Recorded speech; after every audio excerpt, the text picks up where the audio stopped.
வணக்கம், இது அரண்சை. நான் தியா பாஸ்கர். மற்றும் ஒரு முறை டீப் டைவ் பாட்காஸ்ட்ல சந்திக்கிறோம். இந்த பாட்காஸ்ட்ல எதை பத்தி பேச போறோம் அப்படின்னா, த பிக் ஃபேட் பிரேக்கப் அல்லது த பில்லியனர்ஸ் பிரேக்கப்னு உலகம் முழுக்க சர்வதேச செய்தி நிறுவனங்கள் வெளியிட்டிருக்கக்கூடிய ஒரு முக்கியமான செய்தி. மஸ்க் மற்றும் ட்ரம்பினுடைய அந்த பிரேக்கப், எப்படி அவங்க சேர்ந்தாங்க, எதனால் அவங்க இணைஞ்சாங்க, இப்போ இந்த பிரிவு அப்படின்றது எதனால் ஏற்பட்டிருக்கு, அண்ட் அந்த பிரிவு நிஜமாவே உண்மையானது தானா அப்படின்ற அளவில் தான் இந்த டாப்பிக்கை நம்ம விவாதிக்க இருக்கோம். இந்த தலைப்பில் யார் பேசுறாருன்னா தோழர் பாஸ்கர் அவர்கள். அவரோட இந்த நிகழ்ச்சியை நம்ம ஆரம்பிக்கலாம். வணக்கம் தோழர். ட்ரம்ப் மற்றும் மஸ்க் இடையேயான இந்த breakup, billionaire breakup, big fat breakup அப்படின்ற தலையங்கள் தான் முக்கியமான செய்தி நிறுவனங்கள் சர்வதேச அளவில் அதை பிரசுரம் பண்ணிட்டு இருக்காங்க. அதை அப்படிதான் விவரிக்கிறாங்க. இது எதிர்பார்த்த ஒன்றா இல்லை எல்லாரும் இதை எதிர்பார்த்துட்டு இருந்தாங்களான்றதெல்லாம் தெரியல. சிலர் சொல்லும் பொழுது இதை நாங்கள் எதிர்பார்த்துட்டு தான் இருந்தோம். ஒரு ஈகோ மேனியாக்ஸ்ன்னு சொல்றாங்க ரெண்டு பேருமே. ட்ரம்ப் ஒரு ஈகோ மேனியாக், மஸ்கும் அப்படிதான். இவங்க ரெண்டு பேரும் ரொம்ப நாள் சேர்ந்துலாம் செயல்பட முடியாதுன்ற ஸ்டார்டிங்கே தெரிஞ்சதுதான். இது நடக்கும்னு எல்லாம் எதிர்பார்த்ததுதான் அப்படின்னு ஒரு தரப்பு. இன்னும் பக்கம் இவங்க ரெண்டு பேருக்குள்ள இப்படியான ஒரு பிளவு ஏற்பட்டது, இது எந்த அளவுல உலகத்தை பாதிக்க இருக்கு அப்படின்ற அளவுல விவாதிக்கிறதும் ஒரு பக்கம் நடந்துட்டு இருக்கு. இந்த பிரேக்கப்க்கு நம்ம பின்னாடி வரலாம். முதல்ல இந்த ட்ரம்ப் மஸ்கினுடைய அந்த நட்பை நம்ம எப்படி புரிஞ்சுக்கலாம்? இந்த எலெக்ஷனை ஒட்டி தான் அந்த நட்பு அப்படின்றது ஆரம்பிக்குது. எப்படி அதை புரிஞ்சுக்கலாம்? முதல்ல நடந்து முடிந்த அமெரிக்க ஜனாதிபதி தேர்தலுக்கு முன்பாக மஸ்க் இன்றைக்கு எதிர்கட்சியாக இருக்கக்கூடிய ஜனநாயக கட்சியினுடைய ஆதரவாளர், எலெக்ஷன் முன்னாடி டெமோக்ராட்டிக் பார்ட்டியோடைய ஆதரவாளர். தேர்தலுக்கு ஒரு சில மாதங்களுக்கு முன்பு தான் அவரு இந்த பக்கம் வர்றாரு. பல 100 கோடி செலவு பண்ணி ட்ரம்ப்பை கொண்டு வர்றாரு. அப்ப ட்ரம்ப் கொண்டு வர்றதுக்கு வந்த பிறகு அந்த பிரச்சனைகள் நீங்க சொல்றீங்க. ஈகோ மேனியாக்கெல்லாம் கிடையாது. ஒவ்வொருத்தருக்கும் ஒரு நலன் இருக்குது. அந்த நலனில் அவங்க நிற்கும் போது அது ஈகோவா தெரியப்படுது, வெளியே வருது. ஆனா ட்ரம்ப்பை கொண்டு வரதுக்கான தேவை எங்க இருந்து மஸ்குக்கு வருது? இப்போ ஒரு சட்டம் முன்வடி கொண்டு வந்த பிறகு அதுல முரண்பட்டு பிக் பியூட்டிஃபுல் பில் கிடையாது, பிக் அக்லி பில் அப்படின்னு அதை கேரக்டரைஸ் பண்ணி விமர்சிக்கிறாரு மஸ்க். ஏன்னா இந்த சட்ட முன்வடிவு மஸ்கினுடைய நலனுக்கு எதிரானது. இந்த சட்ட முன்வடிவுடைய சாராம்சம் என்னன்னா, மின்சார வாகனங்களுக்கான மானியங்களை குறைப்பது. மின்சார வாகனத்தை ஊக்குவிச்சாதான் சுற்றுச்சூழலுக்கு சாதகமானது அப்படின்ற ஒரு கருத்துக்காக, ஒரு நிலைப்பாட்டுக்காக மானியங்கள்லாம் கொடுத்தாங்க, சலுகைகள்லாம் கொடுத்தாங்க. அதுக்கு எதிரானது தான் இந்த சட்ட முன்வடிவு. மஸ்க் யாரு? அவரு மின்சார வாகனத்தில் மிக முன்னில் இருக்கக்கூடிய ஒரு பெரிய நிறுவனத்தினுடைய முதலாளி, அதான் டெஸ்லா. அப்போ டெஸ்லா கம்பெனிக்கு எதிராக ஒரு சட்ட முன்வடிவு வரும்பொழுது, மசோதா வருது, அப்போ அவர் எப்படி ஆதரிப்பார்? அங்கதான் அந்த பிரேக்கப்பு திட்டவட்டமா ஆரம்பிக்குது. அதுக்கு முன்னாடி சின்னதா இருந்துச்சு, அது ஒன்றும் விசேஷமா இதுவும் கிடையாது. இந்த வகையில இதுக்கு ட்ரம்ப்புக்கு கொண்டு வரதுக்கு பின்னணி யாருன்னா, பாரம்பரியமாக எண்ணெய் உற்பத்தி துறையில் இருக்கக்கூடிய அந்த முதலாளிகளுக்காக தான் ட்ரம்ப் கொண்டு வர்றாரு. மஸ்க் புது முதலாளி. மஸ்க் புது முதலாளி, குறிப்பாக அந்த விண்வெளி தளத்தை செயல்படக்கூடிய புது முதலாளி, சேவைத்துறையில இருக்கக்கூடிய ஒரு புது முதலாளி, கூடுதலாக உற்பத்தி திறன் சொல்லும் பொழுது டெஸ்லா தயாரிக்கக்கூடிய ஒரு முதலாளி. அந்த முதலாளிகள் எக்ஸான் மொபில் இது போன்ற பாரம்பரியமா எண்ணெய் உற்பத்தியில உலகத்தை ஆட்டி படைக்கின்ற அமெரிக்க கம்பெனிகள் சுற்றுச்சூழலை பாதிக்குது, அப்ப மின்சார உற்பத்திக்கு நாம மின்சார வாகனத்துக்கு மாறணும்னு சொல்லி அதுக்கு போன அமெரிக்க ஜனாதிபதி ஆட்சியிலேயே புதுப்பிக்கத்தக்க ஆற்றல், ரெனியூவபிள் எனர்ஜி, அந்த செக்டாருக்கு சில சலுகைகள்லாம் கொடுத்தாங்க. அதை கொடுக்கறதெல்லாம் கூட இவங்க எதிர்த்தாங்க. இந்த பாரம்பரியமா இருக்கக்கூடிய எதிர்த்தாங்க. நம்ம ஒரேடியா சுற்றுச்சூழலை கணக்கில் எடுக்காம இருக்கக்கூடாதுன்றதுக்காக சும்மா கொஞ்சம் பிடன் கொடுத்துன்னு இருந்தாரு. அப்படி பிடன் கொடுத்துட்டு இருக்கும்பொழுது இப்போ திட்டவட்டமா அதை கட் பண்றாரு, ட்ரம்ப் கட் பண்றாரு. அப்ப கட் பண்றதுக்கு பின்னாடி அந்த முதலாளிகள் நலனுடைய நோக்கம் இருக்குது. இதுல தான் மஸ்க் முரண்பட்டு அவர் ரப்சர் பண்ணிட்டு வெளியேறாரு. பிக் பியூட்டிஃபுல் பில் கிடையாது, பிக் அக்லி பில் சொல்லி முரண்படுறாரு. அப்போ முதல்ல சேரும்பொழுது இதே காரணத்துக்காக சேர்றாங்க. என்ன காரணத்துக்காக சேர்ந்தாங்க? இப்ப ட்ரம்ப் ட்விட்டர்ல இருந்தெல்லாம் அவரை பேன் பண்ணியிருந்தாங்க. அவர் அந்த வெள்ளை மாளிகையில நடத்தப்பட்ட தாக்குதல், அவர் பொய்யான கருத்துக்களை பரப்புறாரு, ஃபேக் நியூஸை பப்ளிஷ் பண்றாருன்ற அடிப்படையில் அவர் ட்விட்டர்லயே அவருக்கு ஒரு பேன்லாம் இருந்தது. ட்விட்டர் வாங்குறாரு மஸ்க், வாங்கிட்டு அதுக்கப்புறம் ரிவோக் பண்றாரு அந்த பேன். ஃப்ரீ ஸ்பீச், யார் வேணா என்ன வேணா பேசலாம், என்ன கருத்தை வேணா சொல்லலாம், அதுக்கான ஒரு தளமா தான் எக்ஸ் இருக்கணும்னு சொல்லி ட்விட்டருடைய பேரை எக்ஸ்லாம் மாத்தி ட்ரம்ப்புக்கான ஒரு என்ன சொல்றது, ஒரு பிரச்சாரத்துக்கான ஒரு பேஸா எக்ஸை மாத்துறதும் மஸ்க் தான் பண்றாரு. அப்போலாம் இவ்வளவு செலவு பண்ணி ட்ரம்ப்புக்கான பேனர் ரிவோக் பண்ணி அவரை கொண்டு வரார் அப்படின்னா அப்போ என்ன தேவை அப்படின்றது இருந்ததுங்க. எந்த ஒரு முதலாளியும் குறிப்பிட்ட ஆட்சி வந்தா தான் சாதிச்சுக்க முடியும், இருக்கிற தக்க வச்சுக்க முடியுங்கிறதுக்காக செய்வாங்க. மோடி பிரதமர் ஆகிறதுக்கு முன்னாடி அதானுடைய பலம் என்ன, அவருடைய சொத்து மூலதனம் என்ன? கடந்த 10 ஆண்டுகள்ல, கடந்த 100 ஆண்டுகளாக டாடா பிர்லா போன்ற 50 ஆண்டு 40 ஆண்டுகளாக அம்பானியுடைய மூலதன வளர்ச்சியை விட, சொத்துக்கள் வளர்ச்சியை விட அதானி வளர்ச்சி அதிகமா இருக்கு. அப்போ நோக்கம் நிறைவேறுச்சு. அவர் பிரதமராக போது அதானி ஜெட்ல தான் போய் பிரச்சாரம் பண்ணார் மோடி. ஆட்சிக்கு வந்தார். இன்னி வரைக்கும் அதானுடைய வளர்ச்சி எல்லையற்று போகுது. உலக பணக்காரர்கள வந்துட்டார். இப்போ நோக்கம் நிறைவேறுச்சுல. அதே நோக்கத்துக்காக ட்ரம்ப்பை பயன்படுத்தணும் அப்படின்னு அவர் நினைச்சார். அப்போ ட்ரம்ப் ஏன் வந்தா நல்லா இருக்கும்னு அவர் நினைச்சாருன்னா, ட்ரம்ப்புக்கு செலவு பண்றாரு அவர். ட்ரம்ப் நம்ம ஆட்டி படைக்க முடியும் அப்படின்னு அவர் நினைக்கிறாரு. ஏன் ட்ரம்ப் அவர் சப்போர்ட் பண்ணி எதிர்த்தரப்புள்ள ஜனாதிபதி வேட்பாளர் ஏன் சப்போர்ட் பண்ணல அப்படின்னா, நாடு முழுக்க வேலை இல்லாத சீரியஸா இருக்குது. அமெரிக்க பொருளாதாரம் பலவீனமா இருக்குது. ஒரு பக்கம் சீனாவுடைய போட்டி, அமெரிக்க பொருளாதாரம் இராணுவமயமானதை ஒட்டி அது தாக்குப்பிடிக்க முடியாமல் இருக்குது. உக்ரைன் போர் முடிவுக்கு வரல. பாலஸ்தீன பிரச்சனை, ஒரு பக்கம் நேட்டோக்கு செலவு பண்ண வேண்டி வருது. அப்போ அமெரிக்க பொருளாதாரம் இராணுவமயமாக இருக்குது. இன்னொன்று சீனாவுடைய போட்டி நமக்கு இருக்குது அப்படின்னு அவர் நம்முடைய பொருளாதார பிரச்சனைக்கு 2 காரணம்னு அவர் சொல்லி மக்கள் கிட்ட ஆதரவு திரட்டுறாரு. ஒன்று சீனா தான் நமக்கு வேலை இல்லாத நேரத்துக்கான காரணம். பொருளாதாரத்துக்கு பலவீனமான இருக்கிறதுக்கு சீனா தான் காரணம். நம்ம நாட்டு கம்பெனிகள், அமெரிக்க கம்பெனிகள்லாம் சீனாவில் போய் முதலீடு பண்ணுறாங்க. அப்படி போடக்கூடாது. அவங்க இங்கே தான் உற்பத்தி செய்யணும். அதே மாதிரி பல நாடுகள் நம்ம நாட்டில் பொருளை விற்பனை பண்ணுறாங்க. அதுக்கு நிறைய காப்பு வரி போடணும், டாரிஃப் போடணும். சாதாரண நாடுகளோட நமக்கு ஏற்றுமதி இறக்குமதி விவகாரத்தில் நாம நிறைய இறக்குமதி பண்ணுறோம், அவங்க நிறைய ஏற்றுமதி பண்ணி அவங்களுக்கு சர்ப்ளஸ். இப்போ இந்தியாவுக்குலாம் சர்ப்ளஸ் நிறைய இருக்குது. அப்போ காப்பு வரி போட்டாதான், சீனாவுக்கும் காப்பு வரி போட்டாதான், பல நாடுகளுக்கு காப்பு வரி போட்டாதான், கனடா, மெக்சிகோ, இந்த நாடுகள், இந்தியா, சீனா, கனடா, அமெரிக்கா, இந்த நாடுகளுக்கெல்லாம் காப்பு வரி போட்டாதான் அவங்க நாட்டு பொருள் இங்கே அதிகம் வராது. இல்லாட்டி நீங்க எங்களுக்கு எவ்வளவு வரி விதிக்கிறீங்களோ, டபுள் டாரிஃப், நாங்க அதே மாதிரி வரி விதிப்போம். இது ரெசிப்ரோக்கல் டாரிஃப்னு அவர் சொல்றாரு. இந்த வகையில் அந்த பிரச்சனை தீரணும். அப்புறமா உக்ரைன் பிரச்சனை அமெரிக்க இராணுவத்துக்கு தேவையில்லாத செலவு. நேட்டோக்கு நம்ம நிறைய செலவு பண்றோம். நேட்டோவுடைய படைத்தளங்கள் 150 நாடுகள் இருக்குது. அந்த நாடுகள் அந்த இராணுவ நடவடிக்கைக்கு செலவு பண்றதில்லை. அமெரிக்கா தான் உலக மேலாதிக்கத்துக்காக அதுவே செலவு பண்ணுது.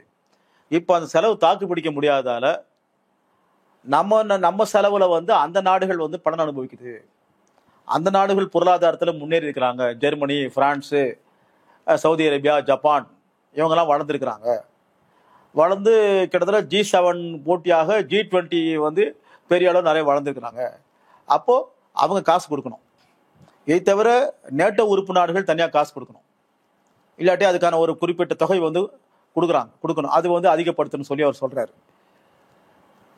அதே மாதிரி உக்ரைன் போர் நமக்கு தேவையில்லாது, அவங்க பார்த்துக்கிட்டோம்.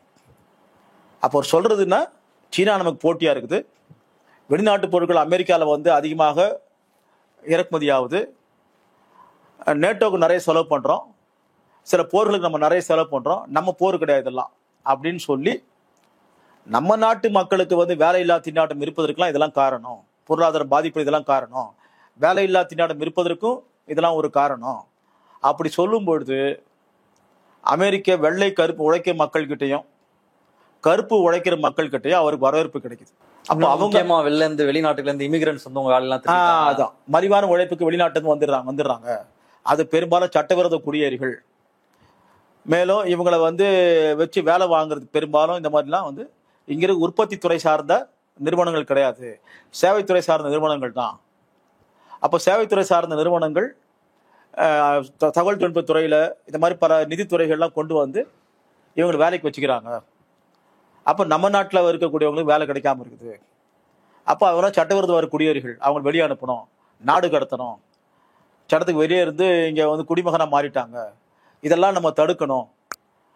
வெள்ளையர்களுக்கு தான் அமெரிக்கா சொந்தம் அப்படின்னு அவர் பிரச்சாரம் பண்ணும் பொழுது தனக்கு எதிரி யாருன்னு தெரியாத உலக அமெரிக்க உழைக்கிற மக்களுக்கு, வெள்ளை மக்களுக்கோ கருப்பு மக்களுக்கோ இவர் இல்லாத எதிரியை வந்து காட்டுறாங்களோ அப்போ அது வந்து நம்புறாங்க.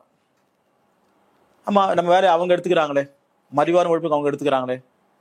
இப்போ சீனாவுடைய பொருள் நம்ம நாட்டில் நிறைய வந்து குவித, நம்ம நாட்டிலே உற்பத்தி பண்ணால் நமக்கு வேலை கிடைக்கும்.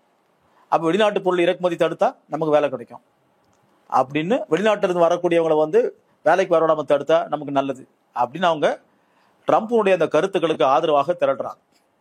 அவங்க கிட்ட இருக்கக்கூடிய தவறாக செய்திருக்கப்படுகின்ற அந்த நியாயமான கோபம், எதிரியை வந்து தப்பாக காட்டுறாங்க, ஆனால் கோபம் நியாயமானது, ஆதங்கம் நியாயமானது. அந்த உணர்வை பயன்படுத்தி தனக்கு பின்னாடி இருக்கக்கூடிய இன்னொரு பெரிய ஏகபோக முதலாளிகளுக்கு ட்ரம்ப் வந்து சேவை செய்வதற்காக இந்த பிரச்சாரங்களை மேற்கொள்றார். அப்படி ஆதரவு வரதை பார்த்துட்டு இலான் மஸ்க் அந்த பக்கம் சாயிறார். அப்போ நம்ம முழுமையாக இவர் ஆதரிச்சு பணத்தை கொட்டி இறக்குனா அவருடைய கருத்துக்களுக்கு வந்து நான் எக்ஸில், ட்விட்டருடைய புது பேர் எக்ஸில் வந்து அவருக்கு இடம் கொடுத்து அவர் மீது தடையை நீக்கினா நிறைய நமக்கு சாதகமாக அவர் ஆட்சி நடத்துவார், நம்ம வளர முடியும்னு நினச்சி அவர் செய்கிறார். அப்படி வந்து தான் அவர் நிறைய வந்த புதுசுல எல்லாம் ரொம்ப நல்லா தானே இருந்தாங்க. ஏன்னா நிறைய மஸ்கோட பையன் வெள்ளை மாளிகையிலே சுத்திட்டு இருக்கிறது, அவரு கூட இருக்கிறது, எங்கேயாவது வேற ஊருக்கு போறாங்கன்னா அங்கேயும் மஸ்க் கூட போறது, சேர்ந்து இன்டர்வியூ கொடுக்கறது, கிட்டத்தட்ட அவர் அங்கேயே தான் இருந்தார். வெள்ளை மாளிகையிலே தான் இருந்தாரு. பயங்கரமான ஒரு போட்டோலாம் போட்டிருந்தாரு. வரலாறு வந்து திரும்புகிறது, நிக்சன் அதிபராக இருக்கும்போது நினைக்கிறேன், அது கனடியான்னு தெரியல. அப்போ வந்து ஒரு குழந்தை வந்து அந்த வெள்ளை மாளிகையில் இருக்கிற ஒரு ஃபோட்டோ, அதுக்கப்புறம் ட்ரம்ப் இருக்கும்போது இவரோட பையன் இருக்கிற ஃபோட்டோ, இதெல்லாம் போட்டு வரலாறு திரும்புகிறதுன்ற மாதிரி அப்படி சொல்றதா இருக்கட்டும். அப்புறம் DOGE, Department of Government Efficiency அப்படின்னு ஒரு அமைப்பு உருவாக்கப்பட்டு அந்த அமைப்புல எலான் மஸ்கும் ஒரு உறுப்பினராக அந்த அமைப்புல இருந்தாரு. அது ஃபெடரல் எம்ப்ளாயிஸ்க்கு வந்து நிறைய வேலை செய்யாம அவங்க ஏமாத்திட்டு இருக்காங்க, அதெல்லாம் கட் பண்ண போறோம், அரசினுடைய அந்த செலவை வந்து கட்டுப்படுத்தணும், அதை வந்து கண்காணிக்கிறதுக்கு வந்து இந்த டிபார்ட்மெண்ட் ஆஃப் கவர்மெண்ட் எஃபிஷியன்சி வந்து வேலை செய்யணும்னு சொல்லி அந்த அமைப்பு உருவாக்கப்பட்டது. இப்படி எல்லாம் ஒன்னா தான் நடந்தாங்க. அந்த பீரியட் எப்படி புரிஞ்சுக்கலாம்? எல்லாம் ஹனிமூன் ஃபேஸ்ன்னு சொல்லி சொல்றாங்க, அதை எப்படி புரிஞ்சுக்கலாம்? வெற்றி பெற்ற பிறகு அவர்களுக்கு இருந்த ராப்போ வெற்றியில ஒரு முக்கியமான காரணமாவும் பயன்படுத்தினாரு ட்ரம்ப். இவரு கொடுத்த பணத்தை வாங்கிக்கினாரு, எக்ஸை பயன்படுத்திக்கிட்டாரு, எக்ஸ்லயும் பிரச்சாரம் நடந்துச்சு, இவரும் பிரச்சாரம் பண்ணாரு, அதை பயன்படுத்தின ட்ரம்ப். அதுக்கடுத்து நீங்க சொன்ன மாதிரி டோஜி எம்ப்ளாய்கிற டோஜி தலைமையே மஸ்க் தான். அப்போ டோஜி செய்கின்ற நடவடிக்கைகள் வந்து அமெரிக்க அரசாங்கத்தினுடைய செலவை வந்து கட்டுப்படுத்தும், பல லட்சம் கோடியை குறைக்க முடியும். முன்ன சொன்னாரு, வேலை இல்லாத திண்டாட்டத்துக்கான காரணம் சீனா தான், மற்ற நாடுகள் பொருளை வந்து இங்க வந்து நிறைய இறக்குமதி பண்றாங்க, இதான் காரணம்னு சொல்லிட்டு இருந்தவர். சொந்த நாட்டில் வந்து FBI, CIA இப்படி வந்து அரசு எந்திரத்தினுடைய முக்கியமான துறைகள், முக்கியமான பிரிவுகள்லயே பல்லாயிரக்கணக்கான தொழிலாளர்களை, ஊழியர்களை வந்து வேலையை விட்டு நீக்கினது. கிட்டத்தட்ட FBI டைரக்டரு, இப்படி பல துறைகளுடைய டைரக்டர் ஹெட் எல்லாம் வந்து நாங்க தான் உங்களுக்கு அஃபிஷியலாக மெயில் அனுப்புவோம், நீங்க வேலையில் இருக்கீங்களா இல்லையான்னு. டோஜிலிருந்து வந்தா அந்த மெயிலுக்கு ரெஸ்பாண்ட் பண்ணாதீங்கன்ற அளவுக்கு வந்து அவங்க பதில் போட்டாங்க, FBI டைரக்டர் இருந்து பதில் போட்டாங்க. அப்போ இவர் வந்து ஒரு சூப்பர் பிரசிடென்ட் மாதிரி. அதிகாரம்லாம் கிடையாது, இவருக்கு அந்த அதிகாரம்லாம் கிடையாது, இவரா எடுத்துக்கிட்டாரு. அவங்க தான் வந்து எப்படி ஒரு பேரலா வந்து ஒரு டிபார்ட்மெண்ட்டுக்கு அதிகாரி வந்து அந்த துறை சேர்ந்த. இப்போ மோடி வந்து நீங்க வேலைக்கு இல்லைன்னு வந்து ஒரு பேங்க் எம்ப்ளாய்க்கு அனுப்ப முடியுமா? அந்த பேங்க் எம்ப்ளாய்க்கு மேல வந்து இருக்கக்கூடிய மேனேஜர், அந்த பிரான்ச் மேனேஜர் தான் நீங்க வேலையை விட்டு உங்களை நீக்கிறோன்னு சொல்ல முடியும் ஒரு பேச்சுக்கு. பிரதமர் வந்து இந்தியாவில் இருக்கக்கூடிய எல்லா ஊழியர்களுக்கும், அடுத்து வந்து cabinet secretary, central government cabinet secretary வந்து நீங்க எல்லாம் வேலைக்கு இருந்து கிடையாது, அதே மாதிரி ஃபைனான்ஸ் மினிஸ்டர் நிர்மலா சீதாராமன் வந்து நீங்களா இன்னிலிருந்து வேலைக்கு கிடையாது சொல்ல முடியுமா? அது தவிர ஒரு பர்ஃபார்மன்ஸ் ரிப்போர்ட் கேட்கிறாரு. இத்தனை ஆண்டுகளாக அமெரிக்காவுடைய அரசு எந்திரத்தை கட்டியமைத்தவங்க வந்து பர்ஃபார்மன்ஸ் ரிப்போர்ட் இவர் கேட்கிறாருன்னா என்ன அர்த்தம்? அப்போ எல்லாரையும் பல்லாயிரக்கணக்கான பேரை வேலையை விட்டு தூக்குற வரைக்கும் ட்ரம்ப் அனுமதிச்சார். அதுக்கு பிறகு இன்னொரு தரப்பு ஏகபோக முதலாளிகள், குறிப்பாக அவங்க மஸ்கினுடைய இந்த எல்லையற்ற செல்வாக்கை வந்து அவங்க அனுமதிக்காம அவங்க உள்ள நுழையிறாங்க. அதனோட ஒரு வெளிப்பாடு முக்கியமாக இப்போ அண்மையில் அமெரிக்க ஜனாதிபதி சவுதி அரேபியாவுக்கு போனார். போன ஒன்று 2 காரியம் நடந்துச்சு. பல்லாயிரம் கோடிக்கு அமெரிக்க ராணுவ தளவாடங்களை நான் விலைக்கு வாங்கிக்கிறேன்னு அக்ரிமெண்ட் போட்டார். இன்னொரு அக்ரிமெண்ட் வந்து அமெரிக்காவில் இன்வெஸ்ட் பண்றேன். ட்ரம்ப்னுடைய நோக்கம் நிறைவேறுது. அதுக்கடுத்து ஐக்கிய அரபு எமிரேட் போறாரு. அங்கேயும் இதுதான் அமெரிக்காவில் இருக்கக்கூடிய ஏஐ துறையிலேயே வந்து ஐக்கிய அரபு எமிரேட் இன்வெஸ்ட் பண்ணக்கூடிய அளவுக்கு மூலதனம் அங்கே கொட்டுது. ஒரு நட்பின் அடையாளமாக ஒரு ஜெட்டையே வந்து ட்ரம்ப்புக்கு வந்து அவர் பரிசா கொடுக்குறாரு. அப்போ இவர் வந்து அமெரிக்க பொருளாதார ராணுவமயமானதான் காரணம்னு வந்து நேட்டோக்கு நீங்க காசு தர மாட்டேறீங்க, உக்ரைனுடைய போர் தேவையற்றது இப்படிலாம் சொல்லக்கூடியவர் சவுதி அரேபியா அங்க போய் வாங்கின பிறகு அல்லது வாங்கும் பொழுது அதுக்கு அதை வந்து அதனால் பணநடை போகின்ற அமெரிக்க ராணுவ தளவாட ஏகபோக முதலாளிகள் வந்து ட்ரம்ப்பை தம் பக்கம் இழுக்கிறாங்க. போதும், மஸ்கனுடைய ஆட்டம் போதும், மஸ்கனுடைய இதுக்கு மேல தேவையில்லை. மஸ்கு பின்னாடி இருக்கக்கூடியவங்க வேற, மஸ்கு பின்னாடி முதலாளிகள்லாம் வேற. நமக்கு ராணுவ தளவாட முதலாளிகளுடைய செல்வாக்கு மேலாதிக்கு வந்து அமெரிக்க அரசாங்கத்து மேல அதிகமாக இருக்கிறதால அதை ஒரு மிலிட்டரி லாபி, ராணுவ எல்லாம் பலமான லாபி தான் பெருசு. அதை மீறினார்னா கெனடி கதி ஏற்படும், அது நிக்சன் கதி ஏற்படும். இதை அவரு எதிர்கொள்ள தயாரா இருப்பாரா? முடியாது. சரி, இன்னொரு புறத்துல இப்போ உக்ரைன் போர் விஷயத்து கூட அவர் என்ன நிலைப்பாடு கொண்டு வர்றாருன்னா, இது வரைக்கும் அமெரிக்கா உக்ரைனுக்கு செலவு பண்ணதெல்லாம் வந்து திருப்பி கொடு, இல்லாட்டி அரிய வகை கனிம வளங்கள் இருக்கக்கூடிய உன் நாட்டில் அதை எனக்கு கொடுக்குற மாதிரி அக்ரிமெண்ட் போடு. கிட்டத்தட்ட வந்து கட்டாயப்படுத்தி போட வைக்கிறான். அது சீனாவோட போட்டி போடுறதுக்கு அந்த அக்ரிமெண்ட் தேவை. அது முடிஞ்சதுங்களா? அதே மாதிரி இந்தியா பாகிஸ்தான் போர் நிறுத்தம் வந்து நடந்து போர் நிறுத்தம் வந்துச்சு. அதுக்கு பின்னாடி என்ன இருக்குன்னா, ட்ரம்ப்புனுடைய மகனுடைய கிளாஸ்மேட் அல்லது ஃப்ரெண்டு அவர் போன ஜனவரியில் வந்து இந்த அரிய வகை கனிம வளங்கள் சம்மந்தப்பட்ட தொழிற்சாலையை அதை பற்றிலாம் வந்து டிஸ்கஸ் பண்ணுறதுக்கு பாகிஸ்தானுக்கு வந்தார். அப்போ அவர் ஒரு டென்டேட்டிவாக ஒரு ஐடியா வந்தார். அங்கே இருக்கக்கூடிய எல்லா உற்பத்தியிலையும் பொருளாதாரத்தை எல்லா நடவடிக்கைகளையும் பாகிஸ்தான் இராணுவத்துக்கு முக்கியமான பங்கு உண்டு. அங்கே சொல்லப்போனால் பாகிஸ்தானோட இராணுவ அதிகார வர்க்கம் தான் ஆளும் வர்க்கத்தினுடைய முக்கிய பிரிவு. அங்கே தனியாக வந்து இந்தியாவில் இருக்கிற மாதிரி பெரிய முதலாளிகள்லாம் கிடையாது. இராணுவ தளபதிகள் தான் பெரிய ஆளும் வர்க்கமாக இருப்பாங்க. அவங்க மீறி அங்கே வந்து எதுவும் செஞ்சிட முடியுமா? முடியாது. அப்போ அதுக்காக அந்த போர் வந்து ரொம்ப இருக்கக்கூடாதுன்னு வந்து அவங்க தலையிட்டு போர் நிறுத்தத்தை வந்து கொண்டு வந்துட்டுருக்காங்க. அப்போ இப்படிப்பட்ட ஒரு சூழல்ல ட்ரம்ப் வந்து யார் தன்னை அதிகமாக இழுக்கிறாங்களோ அந்த பக்கம் தான் சாய முடியும். இல்லாட்டி ட்ரம்ப்புக்கு இவங்க நிக்சனுக்கு ஏற்பட்ட கதி ஏற்படும், அல்லது இவங்களுக்கு ஏற்பட்ட கதி ஏற்படும். அதனுடைய தொடக்கமாகத்தான் எப்படி நிக்சன் மேலே என்ன மாதிரி குற்றச்சாட்டு வச்சாங்களோ, ஊழல் பண்றாரு குற்றச்சாட்டு வச்சா, பின்னாடி இருக்கக்கூடிய விஷயம் அவர் அணு ஆயுத குறைப்பு பேச்சுவார்த்தையில ஈடுபடுறாரு, அந்த நடவடிக்கையில் ஈடுபடுறாருன்னு காரணம் காட்டி தான் வாட்டர் கேட் ஸ்கேண்டல் கொண்டு ஃபோக்கஸ் பண்ணி அவரை பதவி நீக்கம் பண்ணாங்க. அப்போ அது மாதிரி இவர் மேலேயும் ட்ரம்ப் தம் மேலேயும் வந்துடும் நினைக்கிறாரு. அதான் வந்துடுச்சு. இவர் வந்து செக்ஸ் ஸ்கேண்டல் இவர் பேர் இருக்குது, அந்த ஃபைல்ஸ்லாம் நான் பார்த்துட்டேன் அப்படின்னு மஸ்க் ஆரம்பிக்கிறாரு. அப்போ ட்ரம்ப் பொறுத்த வரைக்கும் எந்த பக்கம் யார் தன்னை பலமாக இழுக்கிறாங்களோ, யார் பக்கம் பலமாக சாயறதுக்கு நமக்கு தேவையோ சாத்தியதோ அந்த பக்கம் தான் சாய்வார். வேணுங்கிற அளவுக்கு அவர் மஸ்கை பயன்படுத்திக்கிட்டாரு, வேணான்ற பாயிண்ட் போது விட்டுட்டாரு. அவ்வளவுதான். எப்பவுமே இது இப்படிதான் இருக்கும், எல்லா இடத்துலயுமே அப்படிதான். இப்போ அமெரிக்காவோட அதிபர்களுடைய அந்த நடவடிக்கை எல்லாமே இப்படிதான் இருக்குமா? யூஸ்வலாவே ஒரு அதிபரும் எந்த முதலாளித்தனை ஆதரிக்கிறாங்க, அதனுடைய ரெப்ரசன்டேட்டிவா நம்ம என்னென்ன பண்றோன்றத ஒட்டி தான் அமெரிக்க அதிபர்களுடைய அந்த நடவடிக்கை. ஆமா, நிச்சயமா. இப்போ கெனடி ஏன் கொல்லப்பட்டாரு? அது மிகப்பெரிய கான்ஸ்பிரசி. ஆமா, வியட்நாம் மீதான போர் வந்து தேவையற்றது, பொருளாதாரம் பாதிக்கும். அப்புறம் ஆயுதக்குறை பேச்சுவார்த்தையெல்லாம் மெதுவா ஆரம்பிக்கிறாரு. அப்போ அவரை சுட்டுக் கொள்றாங்க. கொன்னது யாரு? சிஐஏ. அப்படியா? ஆமா. அதே மாதிரி இது அப்பதான் வந்து பனிப்போர் காலகட்டம் ஆரம்பிக்குது. அப்போ அது சம்பவம் நடக்குது 65ல் வியட்நாம் மீது போர். அதுக்கு அப்பதான் பனிப்போர் காலகட்டம் தொடங்குது. 70ல் வந்து அடுத்த கட்டமாக ராணுவத்துறை என்பது மேலும் அணு ஆயுத தன்மையில மாறி போச்சு. அப்போ ஒப்பந்தங்கள் போடுறாங்க. START 1, 2, 3 START, Strategic Arms Reduction Treaty 1, 2 Reagan காலகட்டம் வரைக்கும் அது நீடிக்குது. அப்போ அதுல பொருளாதாரம் இப்படி பாதிக்குது, ராணுவமயமான பொருளாதாரம் பாதிக்குது அப்படின்னு ரஷ்யாவோட பேச்சுவார்த்தை தொடங்குறாரு நிக்சன்.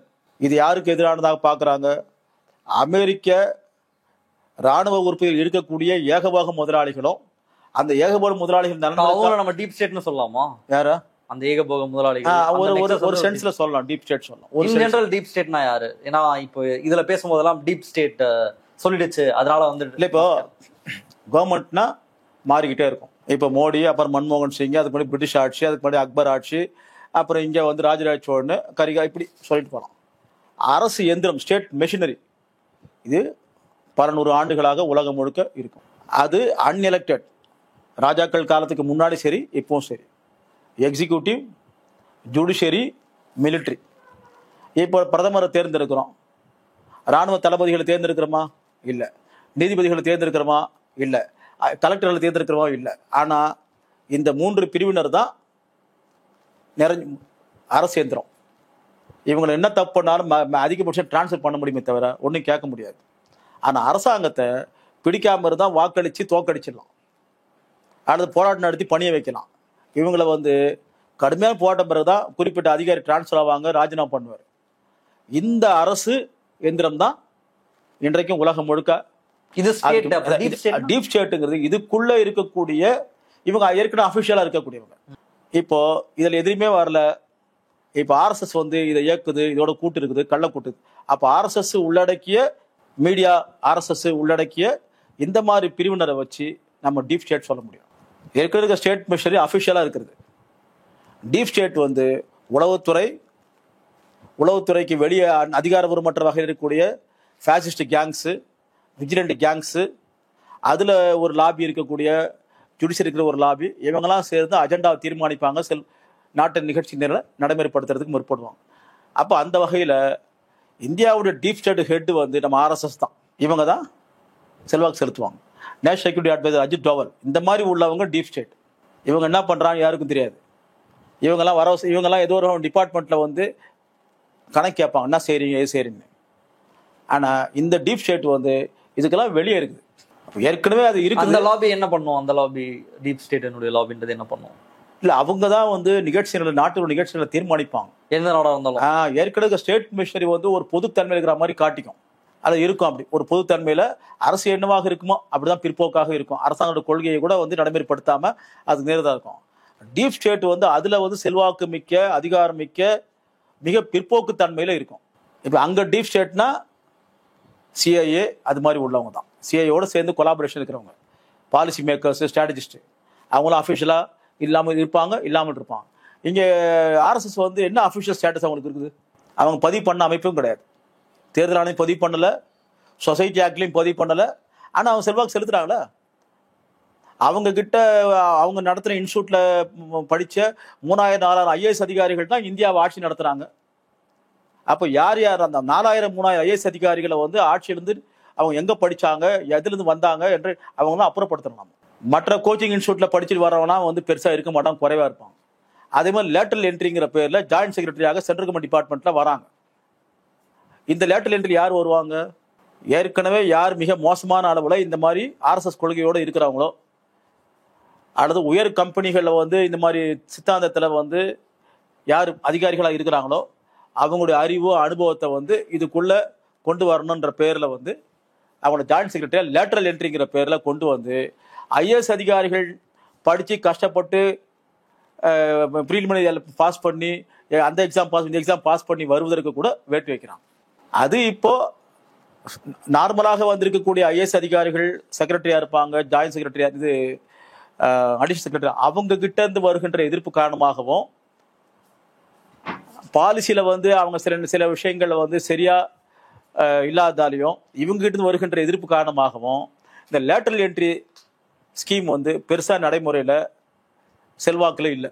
அப்போ லேட்டரல் என்ட்ரியில் வரக்கூடியவங்க கூட டீப் ஸ்டேட்டுடைய கொலாபரேட்டரா, டீப் ஸ்டேட்டுடைய அங்கமாக இருப்பான்.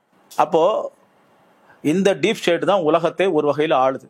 இந்த டீப் ஸ்டேட்டு பெருமுதலாளிகளை மீறலாம் செயல்பட முடியாது. அதில் யார் ரொம்ப பிற்போக்காக இருக்காங்களோ, எந்த முதலாளி பிரிவு வந்து இந்த டீப் ஸ்டேட்டோட கொலாபரேஷன் இருக்கானோ அவங்க தான் செய்ய முடியும். ஆமா, அந்த பெருமுதலாளிகளை மீறி டீப் ஸ்டேட் ஒன்று செஞ்சிட முடியும். அப்படி செஞ்சாங்கன்னா அவங்க அப்புறப்படுத்துவாங்க.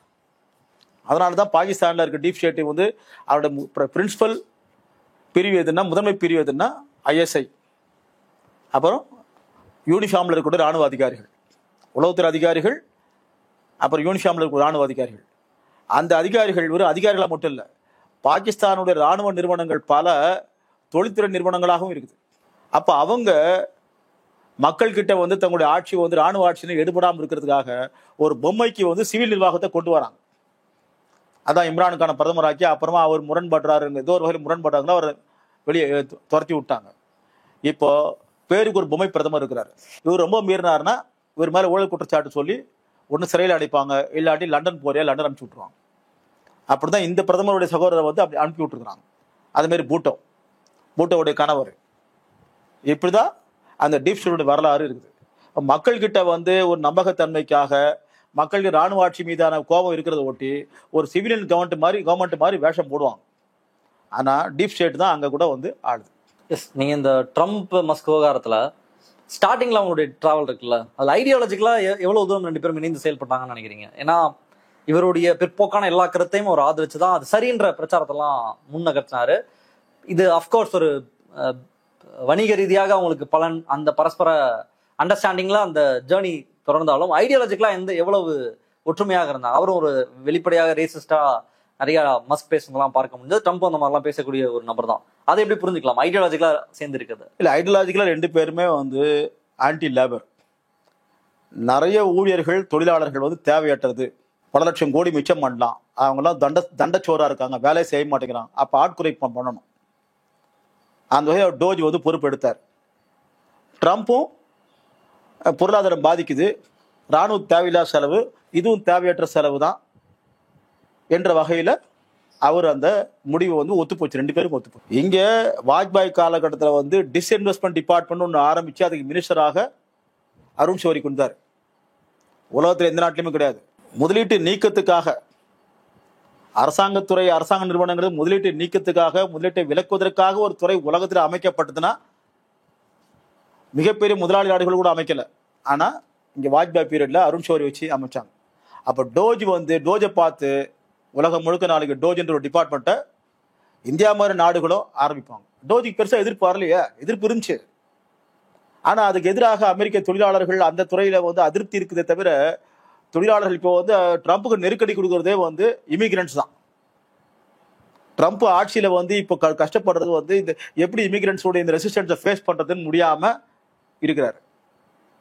இதுக்கு முன்னாடி 2020 அந்த பிளாக்ஸ் போராட்டம் அதை ஆதரிச்ச வெள்ளை மக்கள் கூட ஆதரிச்சாங்க. இப்போ இத்தனை பேரை வேலையை விட்டு நீக்கிறாரு. அங்க ட்ரேட் யூனியன்ஸ் எல்லாம் வந்து ஒன்றும் பெரிய அளவுல வந்து அசைக்கிற அளவுக்கு எதிர்ப்பு இல்லையா?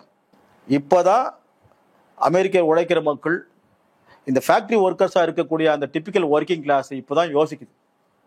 முன்ன டோஜ் வந்து அவர் கையை வச்சது எல்லாமே வந்து எக்ஸ்பெண்டிச்சரை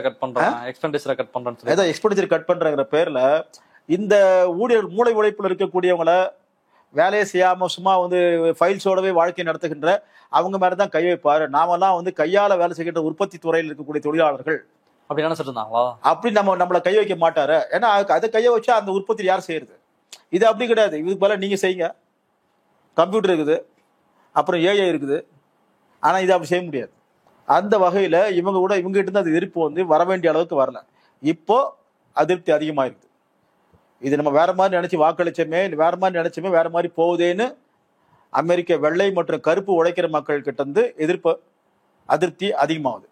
அது நாளைக்கு இன்னும் நிறைய போராட்டங்கள்லாம் இருக்குது. 6 மாசத்துக்குள்ளே இவ்வளவு பிரச்சனை சந்திக்க ட்ரம்ப் இன்னும் நிறைய சந்திக்க வேண்டும். சும்மா ரெண்டு பேரும் பெரிய இவங்களுக்கு ஒரு டிராமா போடுறாங்க, பிரச்சனை வந்து உண்மையெல்லாம் கிடையாதுன்னு சொல்றாங்க. அதை எப்படி புரிஞ்சுக்கலாம்? அப்படிலாம் கிடையாது, இந்த அளவுக்கு இல்ல.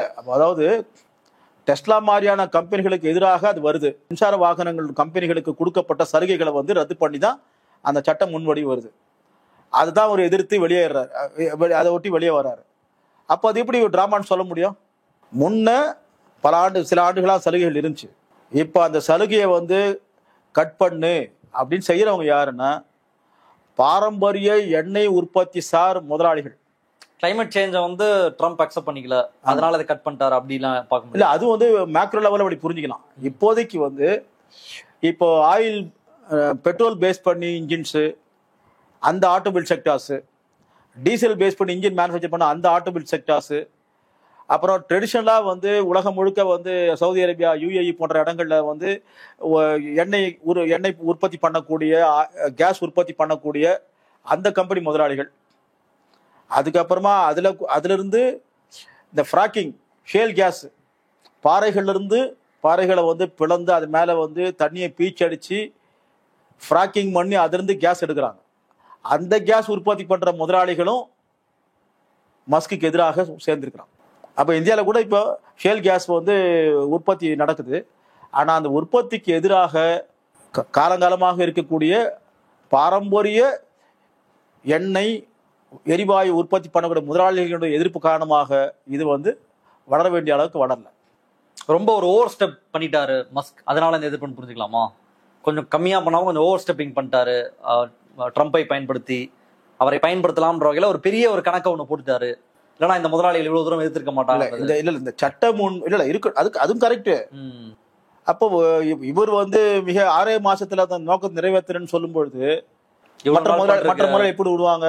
இது தவிர அவரு உலக அளவிலான சேட்டலைட் டெலிபோன் துறையில வந்து ஆதிக்கம் பண்ணக்கூடிய அளவுக்கு அதிகமான எண்ணிக்கையில 3000-2000 சேட்டலைட்ஸ் வந்து அவருடைய செல்வ கட்டுப்பாட்டுக்குள்ள இருந்து இன்னைக்கு வந்து ஜியோ கண்ட்ரோல் பண்ற மாதிரி இந்தியாவில் ஜியோவும் ஏர்டெலும் கண்ட்ரோல் பண்ணுது. நாளைக்கு உலகத்தையே அவர் கண்ட்ரோல் பண்ணுவாரா?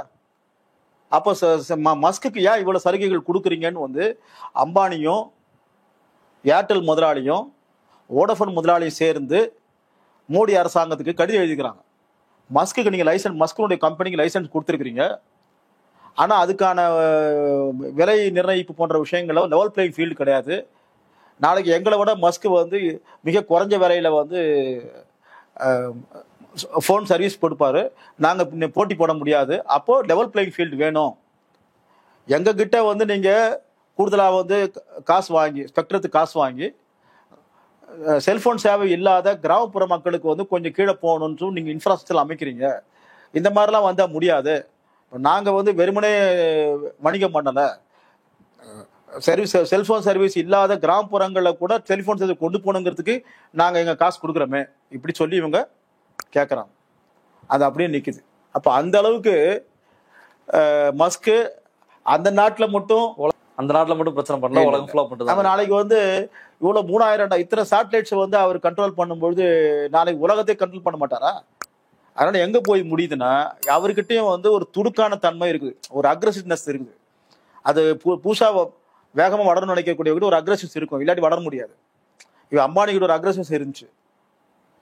அதுக்கு முன்னாடி 70 ஆண்டுகளாக இருந்த டாடா அம்பானி பதிலாக வீழ்த்தினார். 30 ஆண்டுகள் வளர்ந்த அம்பானிய 10 ஆண்டுகளை வீழ்த்திட்டாரு அதானி.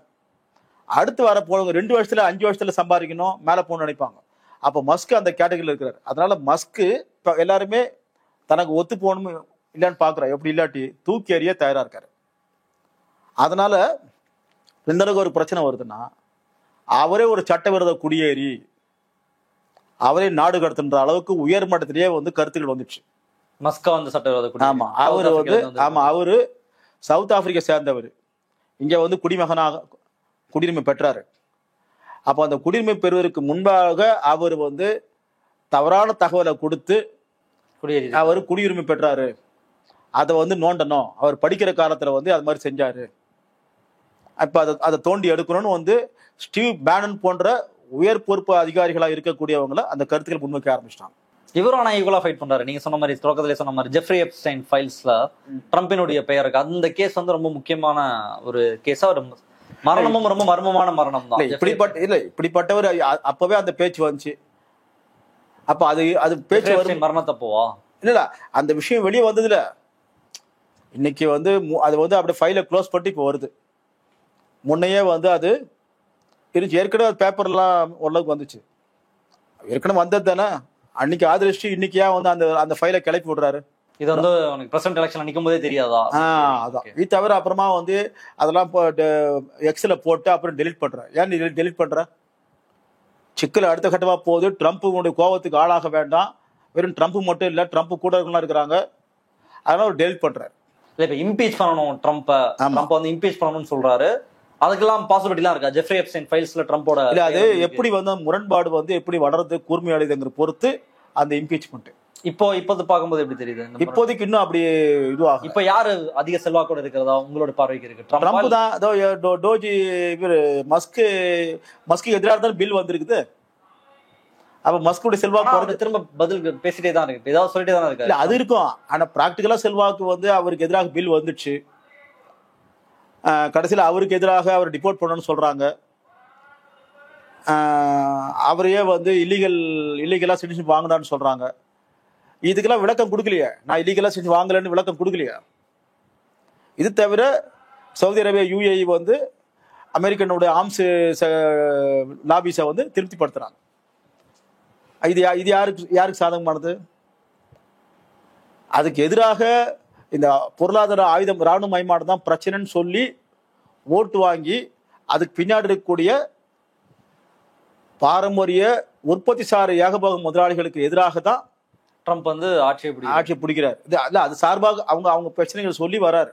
ஆனா அதாவது பொருளாதார இராணுவ மயமாக்குறதால இராணுவ உற்பத்தி ஏகபோக முதலாளிகளுக்கு எதிராக மற்ற முதலாளிகளுக்கு வந்து முட்டல் மோதல் வருது.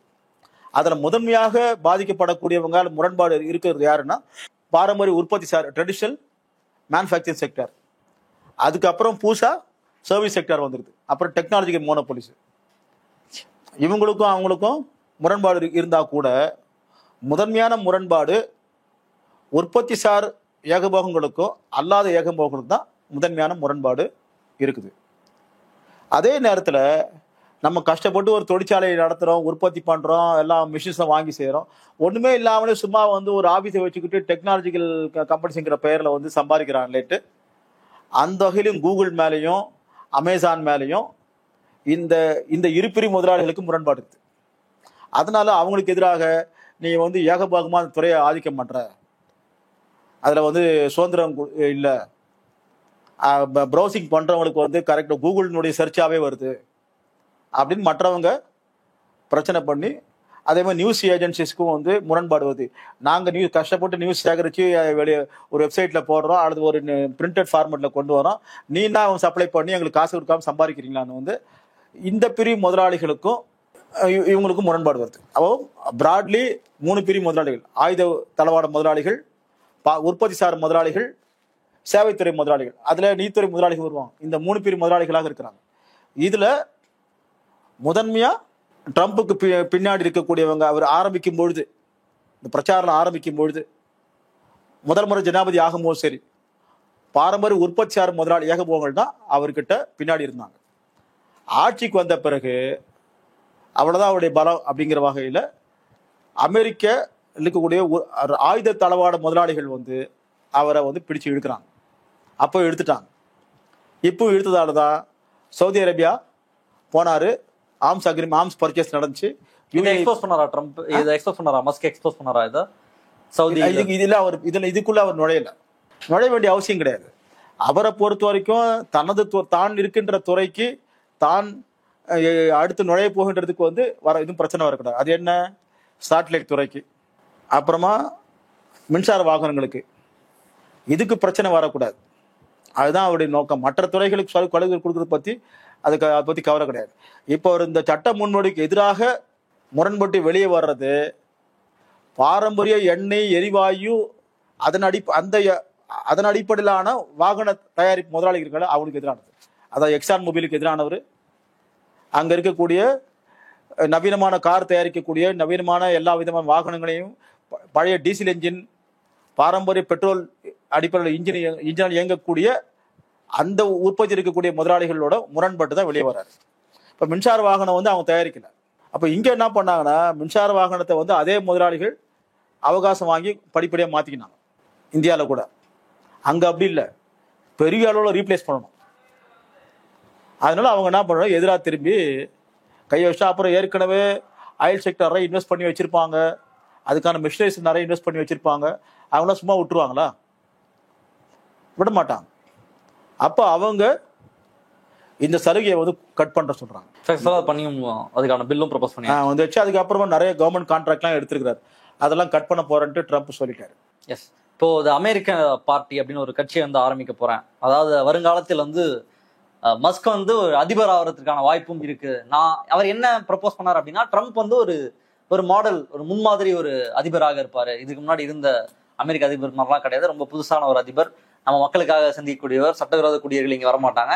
இப்படிலாம் நான் நம்பி அவரை கொண்டு வந்தேன். ஆனா இப்ப அவர் இல்ல, நான் இப்ப ஒரு கட்சியை ஆரம்பிக்கிறேன் அப்படின்னு சொல்லி இது அமெரிக்கா பார்ட்டி அப்படின்றத ஒண்ணு ஆரம்பிச்சிருக்காரு. அதனுடைய எதிர்காலம் அல்லது இவர் பாலிடிக்ஸ்க்கு வர்றது அப்படின்றதெல்லாம் சாத்தியமா அமெரிக்க அரசியல் சூழல்ல? இல்ல, அவர் வரலாம். ஆனா எல்லா அதிபரும் ஒரு ஒரு முதலாளியோடைய பேக்கிங்ல தானே வராங்க. இப்போ இவர் அதிபர் ஆகிறது இல்ல, ட்ரம்ப்புமே ஒரு ஃபார்மர் முதலாளி தான். இல்ல ஃபார்மர் இப்ப கூட ரியல் எஸ்டேட் முதலாளி தான். முன்ன இருந்த புஷ் எண்ணெய் துறையை இன்வெஸ்ட் பண்ணி கூட முதலாளி தான். சீனியர் புஷும் சரி ஜூனியர் புஷ் சரி முதலாளிகள் தான். இவர் செய்வதற்கு இவர் எந்த அளவுக்கு செல்வாக்கு பெறுகிறார் என்பது, இவர் எந்த அளவுக்கு மக்கள் திரட்டுறாருங்கிறத பொறுத்து. மக்களை திரட்டுற தேவையெல்லாம் இல்ல, அடுத்து அவர் எக்ஸ் மூலமா திரட்டலான்னு பார்ப்பாரு. அவர் இது மாதிரிலாம் சொல்றாரு. சொல்லி வந்து அவரு நான் இந்த அளவுக்குலாம் போவேன், அப்போ எனக்கு சலுகைகள் மேல கைய வைக்காதீங்க, என்னுடைய துறை மேல கைய வைக்காது. இது வந்து ஒரு மிரட்டல் தான் இந்த அமெரிக்கா பார்ட்டின்றதெல்லாம். ஆமா, இது இது இது இது தங்களுடைய முரணை வெளிப்படுத்துறாங்க. உண்மையில கட்சி ஆரம்பிப்பாரா? இப்ப பாருங்க, அவரை வந்து நாடு கடத்துன்ற அளவுக்கு வந்துடுச்சு. இப்ப அவர் சட்டவிரோத குடியேறிங்கிறத இல்லங்கிறத நிரூபிச்சாகணும்.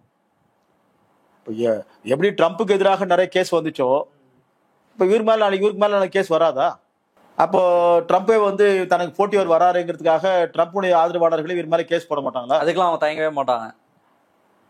ஆமா, இவருக்கு எதிராக இருக்கக்கூடிய வேற தரப்பு முதலாளிகள் தரப்புல இருக்கக்கூடிய லாபிஸ் எல்லாம் வந்து இவருக்கு எதிராக கேஸ் போட்ட இவர் நிரூபிக்கணும், நான் சட்டமா குடியேற நிரூபிக்கணும். எப்படி நிரூபிக்க முடியும்? இப்ப அந்த ஃபைல்ஸ் எடுக்க ஆரம்பிச்சிருக்காங்க. அது ஸ்டீவ் பேனன் போன்றவங்களே தலையிடுறாங்க. இவர் வந்து அமெரிக்க ஜனாதிபதியை பதவி நீக்கம் பண்ணக்கூடிய இம்பீச்மெண்ட் கொண்டு வரக்கூடிய அளவுக்கு சொல்றாருன்னா, அப்போ ட்ரம்ப் சும்மா விட்டுருவாரா? இல்ல ட்ரம்ப்புடைய லாபிஸ் சும்மா விட்டுருமா? அதனால வந்து முன்ன பின்ன எப்படி இருக்கு, எப்படி வந்து யார் எந்த பக்கம் எந்த அளவுக்கு எடுக்கிறான், கயிறு இருக்கிற போட்டி மாதிரி ஆயிருக்கு. அதனால அவரு டெலிட் பண்ணிட்டார் சில ட்விட்டர்ல எக்ஸ்ல போட்ட கருத்துக்கெல்லாம். அந்த முக்கியமான அந்த ஒரு கருத்தை டெலிட் பண்ணிட்டார். அந்த அமெரிக்கா பார்ட்டி அதோட எதிர்காலம் அப்படின்றதெல்லாம் இல்ல, அது இன்னும் சொல்றாரு தவிர அப்புறம் எதுக்கு டெலிட் பண்ணாரு? நான் போட சரிதான், ட்ரம்போட நான் சிறந்த தலைமையா நான் இருப்பேன் அப்படின்னு ஒரு பிரச்சாரத்தை முன்னெடுக்கிறாரு அப்படின்னா அது எடுபடும் நினைக்கிறீங்களா? மக்கள் கிட்ட வாய்ப்பு இல்ல. ஏன்னா ட்ரம்ப் வந்து தன்னோட அமெரிக்க மக்களுடைய வேலையில்லா திண்டாட்டம் என்ற முக்கியமான பிரச்சனைக்கு காரணம் சீனா, சட்டவிரோத குடியேறிகள். சீனா மாதிரியான நாடுகளுடைய பொருள் வந்து இங்க வந்து உற்பத்தி குறைஞ்சிடுச்சு, இங்க வந்து இறக்குமதி பண்றாங்க, நான் வந்து அதை ஏத்துக்கல. அமெரிக்க கம்பெனிகள் சீனால முதலீடு பண்றதை விட இந்த நாட்டுல முதலீடு பண்ணணும். அமெரிக்க பொருள் வந்து தான் இங்க உற்பத்தி அதிகமா இருக்கக்கூடிய வகையில் வெளிநாட்டு பொருள் இறக்குமதி மேல வரி விதிக்கணும். இதுதான் அவருடைய பிரச்சாரத்தினுடைய சட்டவிரோத சாராம்சமான விஷயம். சட்டவிரோத குடியேறி வந்து அதுக்கு அடுத்து அதையும் சேர்த்துக்கிறாரு. இப்ப இவரு சட்டவிரோத குடியேற்றம் பத்தி அதிகம் பேச மாட்டாரு, பேச முடியாது. பேசினா இவர் மாட்டிப்பாரு. இவரு பொருளாதாரத்துக்கு பாதிப்புக்கு வந்து அந்த நிறைய தொழிலாளர்கள் ஊழியர்களுடைய எண்ணிக்கை வந்து ஆட்குறைப்பு தான் பண்ணணும், அதான் செலவை கட்டுப்படுத்த முடியும் அதை சொல்லுவார் முதன்மையா. அதுக்கப்புறம் கூடுதலாக சட்டவிரோத குடியேறிகள் சேர்த்து சொல்லுவாங்க. சட்டவிரோத குடியேறிகளுடைய பாத்திரம் இல்லாமல் மலிவாக உழைப்பை சுரண்ட முடியாது எந்த இடத்துலையுமே. சரி, உள்ளூர் மக்கள் தான் வேணா முதலாளியை வந்து மலிவான உழைப்பை சுரண்டதுக்கு உதவி செய்யும். இப்போ ஐடி செக்டர்லாம் ஒர்க் ஃப்ரம் ஹோம் உலகம் முழுக்க எங்கேயா இருந்து மலிவான உழைப்பை சுருட்டிக்க முடியும். உற்பத்தியில மலிவான உழைப்பை செலுத்தக்கூடியவங்க அன்றாடம் எலக்ட்ரிக்கல் ஒர்க்கு, அன்றாடம் பிளம்பிங் ஒர்க்கு, இந்த மாதிரி பல வேலைகளுக்கு டெய்லி தெருமுனையில லத்தீன் அமெரிக்கர்கள் தான் வந்து முனையில் நிற்பாங்க. யார் இன்னைக்கு வேலைக்கு கூப்பிடுவான்னு காத்து நிற்பாங்க. அந்த மலிவான உழைப்புக்கு வெள்ளையர்கள் தயாராக இருக்க மாட்டாங்க. ஏன்னா அவங்க இதுக்கு இந்த சம்பளத்துக்கு மேல சம்பளம் வேணும் நமக்குன்னு எதிர்பார்ப்பாங்க. இவங்க அப்படி இல்லை, இங்க இது உயிர் வாழ்த்துக்காவது நமக்கு வந்து வேலை கிடைக்குதான்னு பார்ப்பாங்க. அப்ப அதனாலதான் எல்லை தாண்டி சட்டத்தை மீறி ரிஸ்க் எடுத்து இங்க வந்து வேலைக்கு குவிகிறாங்க. மெக்சிகோ சேர்ந்தவங்க முதன்மையா குவிகிறாங்க. அப்போ அப்படி இருக்கும் பொழுது மலிவான உழைப்புனால மூலதனத்தை அதிகமாக திரட்டக்கூடிய முதலாளிகள் எப்படி வந்து இமிகிரன்ஸ் இல்லாம எந்த இடத்துலையுமே, இமிகிரன்ஸ்னா வேற மாநிலத்தை சேர்ந்தவங்க வேற நாட்டை சேர்ந்தவங்க இல்லாம எப்படி உழைப்பை வந்து மலிவா சுரண்ட முடியும்? இப்போ தமிழ்நாடு கூட வட இந்தியர்கள் வராங்க, வட இந்தியர்கள் இல்லாமல் மலிவாக உழைப்பு சுரண்ட முடியுமா? முடியாது. அதே மாதிரி இந்தியா மாதிரி நாடுகள்ல, பாகிஸ்தான் மாதிரி நாடுகள் துபாய்க்கு போறாங்க, வளைகுடா நாடுகளுக்கு போறாங்க. இவங்களுடைய மலிவான உழைப்பு இல்லாம அவ சுரண்டி வளர முடியுமா? இன்னைக்கு துபாய் இருக்கக்கூடிய ஐக்கிய அரபு எமிரேட்டும் சவுதி அரேபிய நாடும் உலகத்துல ஏகபோக நிறுவனம் வச்சிருக்கக்கூடிய இடத்துல வந்து முன்னேறி இருக்கிறாங்க. G20 வந்து அவங்க முக்கியமா வந்திருக்கிறாங்க. G10, 11 என்ற ரேஞ்சுக்கு G15 வந்துட்டாங்க. பழைய சவுதி அரேபியாலாம் கிடையாது, பழைய யூஏலாம் கிடையாது. இது தவிர உலகம் முழுக்க வந்து எவனா வரி கட்டாம ஏமாத்தணும்னு நினைக்கிறான், அவங்க எல்லாரும் துபாய்க்கு வாங்கன்றாங்க. அந்த அளவுக்கு ஐக்கிய அரபு எமிரேட்டு மாறி இருக்குது. அப்படி இருக்கும்பொழுது எந்த நாட்டு அரசாங்க முதலாளிகள் வந்து மலிவாக உழைப்பு சுரண்டக்கூடிய வாய்ப்பை வந்து இழப்பாங்க? 3 வகையில மலிவான உழைப்பு இருக்கணும். ஒன்று, வேலையில்லா திண்டாட்டம் இருந்தால் தான் மலிவான உழைப்பை சுரண்ட முடியும். இமிகிரண்ட்ஸை காட்டி இமிகிரண்ட்ஸ் கிட்ட இருக்க இமிகிரண்ட்ஸ் வந்து மலிவான உழைப்புக்கு தயாராக இருப்பாங்க. ஏற்கனவே இருக்கிற மக்கள் வேலையில் அதிகமாச்சுன்னா சம்பளம் குறைச்சி வேலைக்கு செய்வாங்க. இமிகிரண்ட்ஸை காட்டியும் அல்லது இமிகிரண்ட்ஸும் மலிவான உழைப்புக்கு தயாராக இருப்பாங்க. 3வது, இப்போ ஏஐலாம் வருது, ஒர்க் ஃப்ரம் ஹோம்லாம் வருது, இதனும் கூட மலிவான உழைப்புக்கான ஒரு வடிவம் தான்.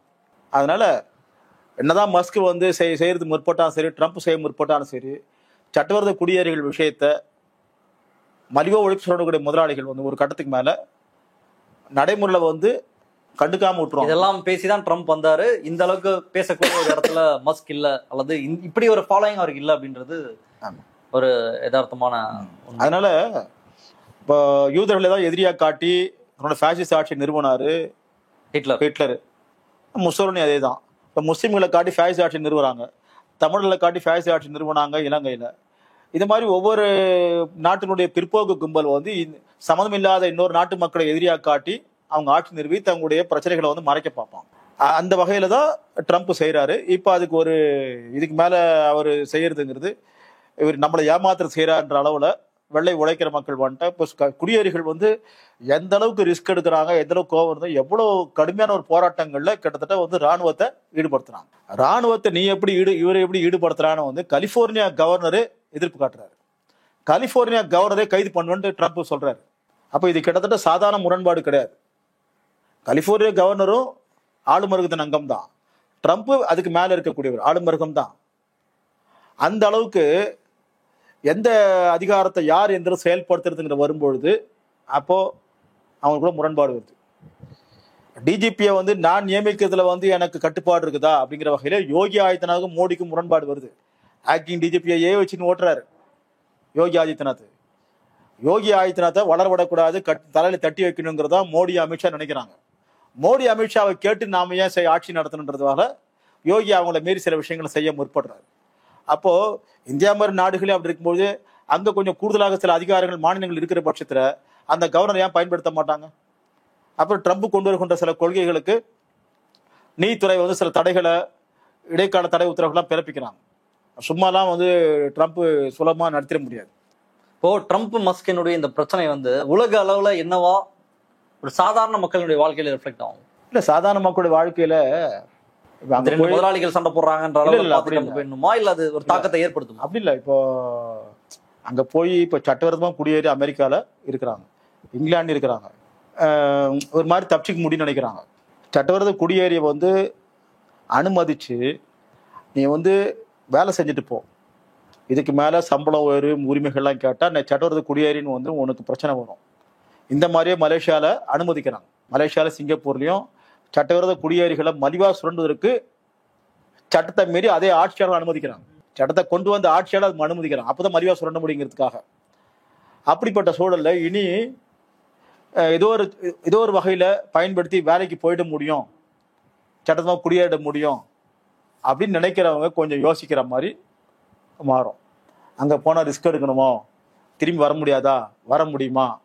இது லத்தீன் அமெரிக்க மக்களுக்கு, முதன்மையாக மெக்சிகோ மக்களுக்கு அந்த கேள்வி வந்துடும்.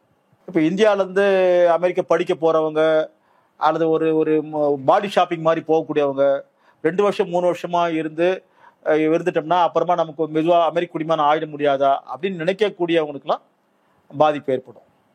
அவங்களாம் அந்தந்த நாட்டிலே இருந்து சண்டை போட்டால் மட்டும்தான் அங்கே வேலை கிடைக்கும், இல்லாட்டி வாழ்க்கை இருக்காது. அப்போ அந்த வகையில் இது வெறுமனே அவங்க 2 பேருக்கிட்டான சண்டை கிடையாது. இதுக்கு பின்னாடி வெவ்வேறு ஏகபோகங்கள், வேற வேற ஏகபோக பிரிவினர்கள் இருக்கிறாங்க. அவங்களுடைய பிரச்சனை வந்து இந்த 2 பேருடைய நிலைப்பாடுகளால, முடிவுகளால வெளிப்படுது. இறுதியாக ஒரு கேள்வி, மேக் அமெரிக்கா கிரேட் அகைன் மாகா அப்படின்ற கேம்பெயினை, அப்புறம் உங்களுடைய வேலையை திருடிட்டாங்க, சட்டவிரோத குடியேறிகள் திருடிட்டாங்க, அது இதெல்லாம் பிரச்சாரம் பண்ணாங்க. நம்ம இவ்வளவு நேரம் பேசல மக்கள் நலன், மக்கள் பிரச்சனை எதுவுமே நம்ம பேசல. அப்போ இதை எப்படி புரிஞ்சுக்கிறது? இல்ல, மக்களை திரட்டுவதற்கு தான் வந்து மேக் அமெரிக்கா கிரேட் அகைன் அவர் சொன்னார். முன்னாடி நமக்கு வந்து ஒரு பெரிய பாரம்பரியம் இருந்தது, அமெரிக்கா ரொம்ப சுபிட்சமா இருந்தது. நடுவில் வந்து ஆட்சியாளர்கள் வந்து இதை ரொம்ப கேவலமாக்கிட்டாங்க. நான் திரும்ப அமெரிக்கா வந்து அப்படி மாத்துறேன் அப்படின்றதுதான். அதான் ஏன் அமெரிக்கா வந்து அமெரிக்கா கிரேட் அகைன் சொல்ல வேண்டிய அவசியம் வந்துச்சுன்னா, அது தன்னுடைய பொருளாதாரத்தை இராணுவமயமாக்கிடுச்சு. அதுக்கு அடுத்து புதிய உற்பத்தி துறைகள், புதிய தொழில்நுட்ப துறைகள்ல அது இல்லை. அதனால அமெரிக்க பொருளாதாரம் வந்து பலவீனமா, அமெரிக்க பொருளாதாரம் வந்து பணவீக்கத்துல தான் இருக்குது, பலவீனமா தான் இருக்கு. அப்புறம் பல நாடுகள் வந்து வணிகத்துக்காக அமெரிக்கன் டாலர்ல வந்து பயன்படுத்துறாங்க. அதனால அமெரிக்க பொருளாதாரம் கொஞ்சம் தாக்கு பிடிக்குது. எவ்வளவு நாளைக்கு தாக்கு பிடிக்கும்? முடியாது. இப்பவே 70கள் 80கள் வரைக்கும் அமெரிக்கா பலமா இருந்தது. 80கள் அதுக்கு போட்டியாக ஜப்பான் வந்துச்சு, அமெரிக்காவுக்கு போட்டியா ஜப்பான் வந்தது. அதே 70களில் இன்னொரு தளத்துல மேற்கு ஐரோப்பிய நாடுகள் வந்து கொஞ்சம் அமெரிக்கா போட்டியா அப்படியே மெதுவா எட்டி பார்த்தாங்க. அந்த நாடுகளையும் சேர்த்தா G7 உருவாச்சு. இதுக்கு அடுத்தது திரும்பி 90களில் உலக வணிக அமைப்பெல்லாம் வந்து ஏற்றுக்கொள்ள வைப்பதற்காக பல நாடுகளை வந்து சில சலுகைகள்லாம் கொடுக்குறோம், நீங்களும் பயன்படுத்திட்டு வளரலாம் அப்படின்னு WTOல கொண்டு வந்தாங்க. அதை பயன்படுத்தி சில நாடுகள் G20 தங்களை வளர்த்துக்கக்கூடிய அளவுக்கு வந்து அவங்க கிட்ட ஒரு வளர்ச்சி வந்துச்சு. இந்த G20 நாடுகள்லாம் முன்ன மாதிரி இல்லாம அமெரிக்காவுடைய பொருளாதாரத்தை வந்து தாண்டி அவங்களும் வந்து கொஞ்சம் வளர்ச்சி வந்திருக்கு. அதுல அந்த G20 இருக்கிறது தான் சவுதி அரேபியா. 2015 கருத்துப்படி, அல்லது அதுக்கு முன்ன பின்ன இருந்த காலகட்ட கருத்துப்படி, உலகத்தில் இருக்கக்கூடிய 2000 மிகப்பெரிய ஏகபோகங்கள் கம்பெனிகள்ல 20 கம்பெனி சவுதி அரேபியாவுக்கு சொந்தம். இது 2015க்கு முன்னாடி. இப்போ நிச்சயம் மேல அதிகரிச்சிருக்கும். அதே மாதிரி ஐக்கிய அரபு எமிரேட் 18 கம்பெனி வந்து மிகப்பெரிய ஏகபோக கம்பெனிகள்ல 18 கம்பெனி 2015க்கு முன்னாடி ஐக்கிய அரபு எமிரேட்டுக்கு சொந்தம். இன்னைக்கு 10 ஆண்டு தாண்டிடுச்சு. சவுதி அரேபியாவுக்கும் ஐக்கிய அரபு எமிரேட்டுக்கும் இதை விட ஏகபோக கம்பெனி எண்ணிக்கை அதிகமாக இருக்கும். அது மட்டும் இல்லாமல் இப்போ அவங்க உலகம் முழுக்க சவுதி அரேபியா இன்வெஸ்ட்மெண்ட் பண்ணக்கூடிய அளவுக்கு, இது ஒரு உலகம் முழுக்க இன்வெஸ்ட் பண்ணக்கூடிய அளவுக்கு இதுகிட்ட வளர்ச்சி வந்திருக்குது என்ற அளவுக்கு அராம்கோ கெமிக்கல் துறையில் நுழைஞ்சிருக்கிறார். வெறுமனே ஆயில் செக்டரில் மட்டும் இருந்த சவுதி அரேபியா பெரிய கம்பெனிகள் கெமிக்கல் கம்பெனிஸை இன்வெஸ்ட் பண்ணக்கூடிய அளவுக்குலாம் அவங்க கிட்ட ஒரு வளர்ச்சி. அப்போ இது எல்லாமே காரணம் வந்து அமெரிக்க பொருளாதாரம் இராணுவமயமாக்குனது முதன்மையான ஒரு காரணம். அப்புறம் அமெரிக்க கம்பெனிகள் மலிவான உழைப்புக்கு மற்ற நாடுகள் கிட்ட, குறிப்பாக சீனா போன்ற நாடுகள்லையும் வேற சில ஆப்பிரிக்க நாடுகளையும் மூலதனம் போட்டது. அதற்கு அப்புறமாக இந்த முதலீடு வாங்கின இந்த நாடுகள்ல அதனுடைய ஒரு போக்கின் காரணமாக அவங்களே இவங்களுக்கு போட்டியா வந்துட்டாங்க. இனி சவுதி அரேபியாவே ஒரு பெரிய ஏகபோக நிறுவனங்கள் 20 கம்பெனி வச்சிருக்கக்கூடிய பொருளாதாரமாக வளர்ந்துருக்குது. ஐக்கிய அரபு எமிரேட் வளர்ந்துருக்குது, பிரேசில் வளர்ந்துருக்குது, மெக்சிகோ வளர்ந்துருக்குது. இப்போ இவங்க தான் ஒரு பக்கம் இந்த பிரேசில் இந்த மாதிரி நாடுகள் தான் பிரிக்ஸ்ன்ற ஒரு பிளாக் உருவாக்குறாங்க. அப்போ 80களில் இருந்த மாதிரி அமெரிக்கா ஆதிக்கம் வந்து இல்லை. ஆதிக்கம் இருக்குதா? இருக்குது. 80களில் பண்ண அளவுக்கு இல்லை. 80களில் ஜப்பான் மெதுவாக நுழையுது. இன்னைக்கு தென்கொரியா இருக்குது, ஒரு பக்கம் சீனா போட்டியா வந்துடுச்சு. இந்தியாவும் வந்து குறிப்பாக மருந்துத்துறை கம்பெனிகள் பற்றி 2 நாளைக்கு முன்னாடி செய்தி வந்துச்சு. இந்த மருந்துத்துறை கம்பெனிகள் அமெரிக்க அரசாங்கம் காப்பு வரி விதிக்கும் பொழுது இந்தியாவுடைய மருந்து கம்பெனிகளுக்கு மட்டும் அது பாதிப்பு ஏற்படாது. ஏன்னா இவங்க மலிவா அவ்வளவு ஏற்றுமதி பண்றாங்க. இந்த ஏற்றுமதி இல்லாம அமெரிக்கா மருத்துவத்துறையெல்லாம் வந்து இயங்குறது கொஞ்சம் கஷ்டம் அப்படின்னு வந்திருக்காங்க. அவங்க உற்பத்தி பண்ணா நிறைய செலவாகும். அப்போ இந்தியா கிட்ட இருந்து ஜானரிக் மெடிசின்ஸ் வந்து சீப்பா வாங்கிக்கிறாங்க. அப்போ இது முதலாளி பொருளாதாரத்துடைய ஒரு உள்ளார்ந்த அம்சம். இதே மருந்துகளை வந்து அங்க உற்பத்தி பண்ணா அதிக சம்பளம் கொடுக்கணும், மலிவா இங்க தான் கிடைக்கும். இப்போ இதெல்லாம் வந்து இருக்கிறத ஒட்டி அமெரிக்க பொருளாதாரம் வந்து பலவீனம் அடையுது. அப்புறம் உலக பொருளாதாரமே அமெரிக்கன் டாலரில் நடக்கிறதால அது கொஞ்சம் சமாளிக்குது. இப்போ இன்னொரு புறத்துல யூரோ வர ஆரம்பிச்சிருக்குது, அடுத்து எண் வர ஆரம்பிச்சிருக்குது. சில பொருளாதார தடைகளை மீறி ரஷ்யாவுடைய நாணயத்திலே வந்து வணிகம் பண்றாங்க, சீனா நாணயத்தை வணிகம் பண்றாங்க, யூரோலை வணிகம் பண்றது அதிகமாக ஆரம்பிச்சிருக்குது. இதெல்லாம் வந்து அமெரிக்காவுக்கு கஷ்டம். அதனால பழையபடி அமெரிக்கா வந்து ஆதிக்கம் பண்ண முடியாதுன்னு தெரிஞ்ச ஒரு மேக் அமெரிக்கா கிரேட் அகைன் வந்து சொல்றாரு. ஆனா சாத்தியம் கிடையாது. ஏன்னா இந்த சிப் இண்டஸ்ட்ரி எடுத்துக்கிட்டாலும் சரி, செமிகண்டக்டர் இண்டஸ்ட்ரி எடுத்துனாலும் சரி, ரேர் எர்த் அதெல்லாம் வந்து அமெரிக்கா உலகத்துல வந்து இருக்க தவிர சீனா அதுக்கு பலமான போட்டியா இருக்குது. இந்த போட்டி எப்படி எதிர்கொள்ள முடியும்? மற்ற நாடுகளை ஆக்கிரமிப்பு பண்ணலாம், இதை தாக்குதல் நடத்தலாம், பொருளாதார வீழ்த்தலாம். சீனா மேல தாக்குதல் நடத்த முடியாது. சீனா மேல பொருளாதார தடை விதிக்க முடியாது, எந்த வகையிலும் சீனாவுக்கு நெருக்கடி கொடுக்கும். அந்த மாதிரி நாடுகளா சீனா வந்திருக்குது. வீக்கான நிலையில தான் அமெரிக்கா இருக்கு. ஒப்பீட்டு அளவுல அதோட வீக்கான நிலையில மஸ்க் இருக்காரு அப்படின்றதுதான் நம்ம பேசுறதுல இருந்து புரிஞ்சக்கூடிய தகவலாக இருக்கு. ரொம்ப விரிவா பேசியிருக்கோம் நிறைய ஆஸ்பெக்ட்ல. மக்கள் பார்த்து என்ன சொல்றாங்க பார்ப்போம். மீடியா நிகழ்ச்சியில் கலந்து உங்களுடைய கருத்தை எழுப்பினதுக்கு ரொம்ப மற்றவர்களை சந்திப்போம். நன்றி, வணக்கம். அரண்சை நண்பர்களுக்கு வணக்கம்.